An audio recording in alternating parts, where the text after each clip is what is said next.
Good night বন্ধুরা, রাতের জন্য রুটি করছি,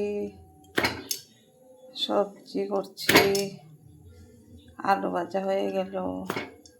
ওই দেখেন আমি একসাথে 8-10টা রুটি একসাথে বানিয়ে নিই। এইভাবে রাতে আমরা সবাই রুটি খাই, রুটির সাথে সবজি, আলু ভাজা, ডাল। এইভাবে আমি একসাথে কয়টা 7টা-8টা রুটি বানিয়ে নিই।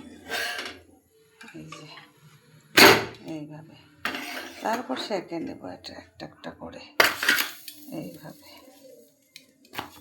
এইভাবে একটা একটা করে সেঁকে নেব।